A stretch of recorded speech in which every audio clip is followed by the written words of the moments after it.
Hello everyone, welcome back to my video. আজকে আমার show ছিল বীরভূমে এবং আমি অলরেডি বাড়ি থেকে রওনা দিয়ে দিয়েছি বীরভূমের উদ্দেশ্যে। তো এটা হচ্ছে আমার ফুল লুক এবং সেদিনকে প্রচণ্ড গরম ছিল, গরমে একদম নাজেহাল অবস্থা। দেখতে দেখতে সন্ধ্যাও হয়ে গেল এবং আমরা পৌঁছেও গেলাম বীরভূমে। তো আমাদের স্পট ছিল হচ্ছে বীরভূমের ইকোনেস্ট রিসর্ট, আর রিসর্টটা কিন্তু সত্যি খুব সুন্দর। তো অলরেডি আমরা পৌঁছে গেছি সেখানে এবং ওখানে যাওয়ার পর ডেকোরেশনটা আমার ভীষণই ভালো লেগেছিল। এটি একটি বিয়ে বাড়ির অনুষ্ঠান ছিল, সম্ভবত এটি মেয়ের বাড়ির অনুষ্ঠান। তো এই হচ্ছে আমার ফুল লুক এবং আমরা একটু তখন রেস্ট নিচ্ছিলাম একটা রুম থেকে কিন্তু স্টেজটা দেখা যাচ্ছিল। এই যে স্টেজটাও কিন্তু ভীষণ সুন্দর হয়েছে, কিন্তু দুর্ভাগ্যবশত শুরু হয়ে গিয়েছিল ঝড় এবং বৃষ্টি।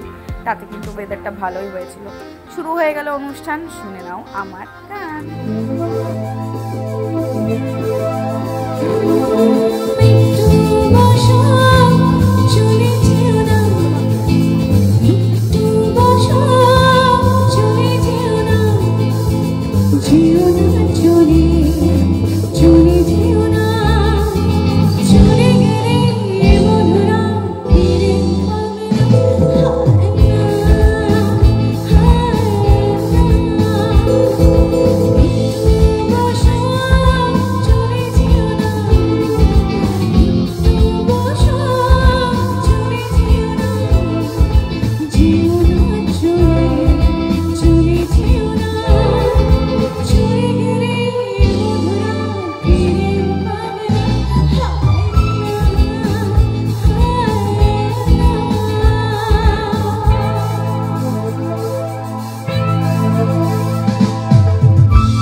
শেষ করার পর চলে আসলাম পেট পুজো করতে। এখানে বিভিন্ন রকম স্টল ছিল, ফিশ বল ছিল, আইসক্রিম ছিল, আলু কাবাব ছিল, ফ্রুটস ছিল, মকটেলস ছিল।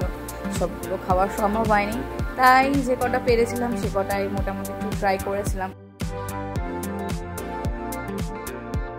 এখানে একটু মকটেল ট্রাই করলাম, খেতে বেশ ভালোই ছিল। আর গরমের দিনে এরকম ঠান্ডা ঠান্ডা মকটেল ভালোই লাগে। আজকের মতো এই পর্যন্তই, দেখা হবে নেক্সট ভিডিওতে। Thank you for watching.